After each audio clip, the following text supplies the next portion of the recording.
Okay, so far we've been talking about all different ways of how to create contouring by creating highlighting, by creating shading, using pigments, all right? Using lighter shades of makeup for highlights, using highlighting colors, which are lighter shades of makeup for highlights, using darker shades of makeup for shadows, for preliminary shadows, as well as taking and adding a little gray to those shading colors that we're creating by hand in order to make them look more real. All right, now let's say you have your makeup completely finished. All right, you have your makeup completely finished, and what happens here now is that you may want to actually add more highlightation. You may want to add more highlight to bring areas forward.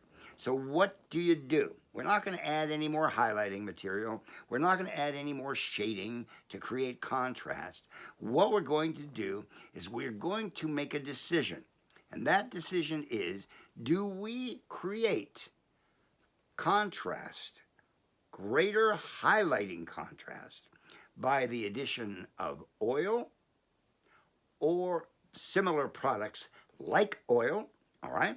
Or do we add different types of iridescence to what we're doing? All right, now, back in the day when I was apprenticing with Ben Nye Sr., okay, um, I was helping in creating all of the makeup. I was helping formulate, and I was mixing and making and pouring the makeup for the movie Hello Dolly with Barbara Streisand. And one of the things that I learned is that in order to create additional highlightation that looks very natural, we would take almond oil and we would mix a little iridescent pigment into the almond oil.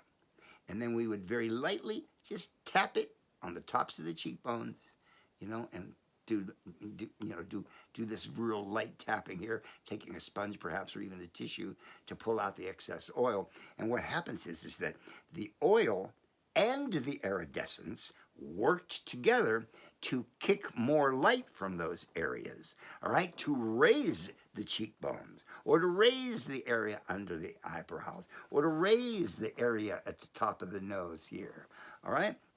This was a very interesting technique that I had not seen yet, all right? And normally it was one or the other. We either added a little bit of oil, to give it a little bit of a kick. Just like when we do a bruise, if we're going to make someone look like they have a big bruise on their face, in order to make it look swollen, we add a highlight to that area, and then we add a little bit of lip gloss, all right, or a little bit of oil to that area so that it kicks. Okay, that's where the name shiner came from, all right, because it gets real shiny because when it's actually expanding, the skin is swollen, it gets tight, the skin gets tight, and it becomes shiny. So anyway, back to beauty makeup. You can do that same thing by either the addition of oils, all right, mineral oil, Vaseline, petrolatum, okay. You can use lanolin if they're not allergic to it.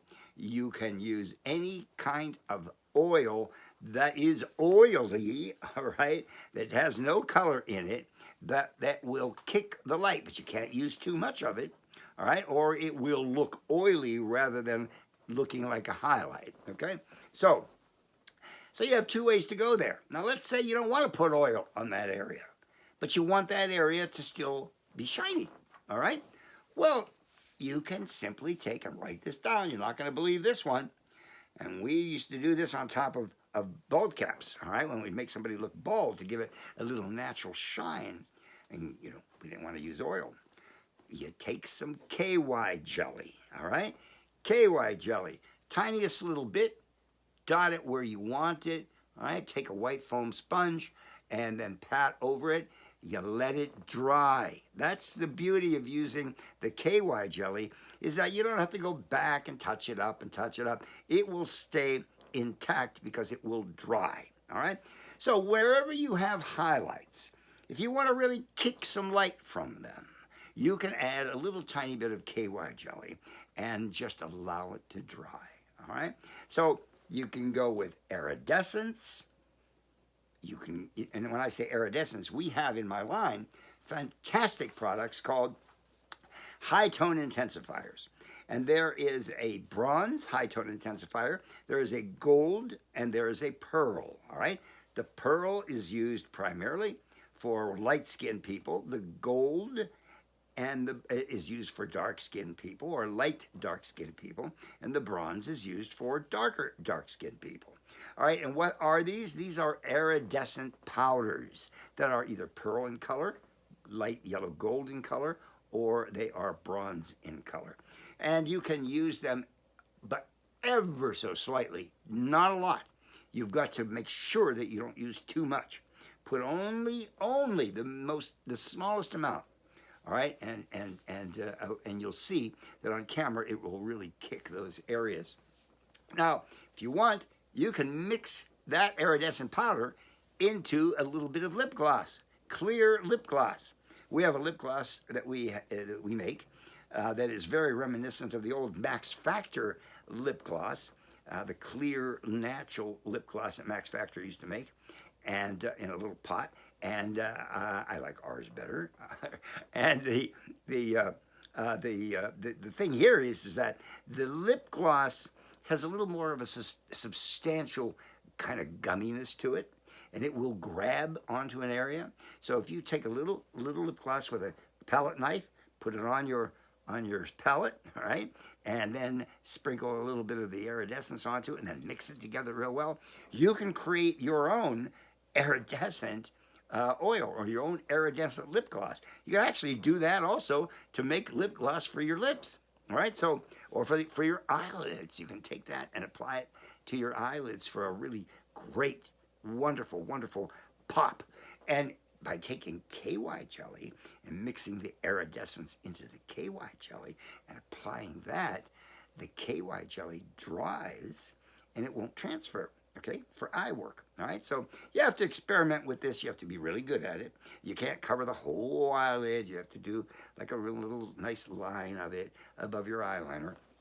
But these are just a few little hints of how you can create additional contrast and create additional highlightation, all right, using oils, using waxes, and using iridescence, either individually or in combination with one another.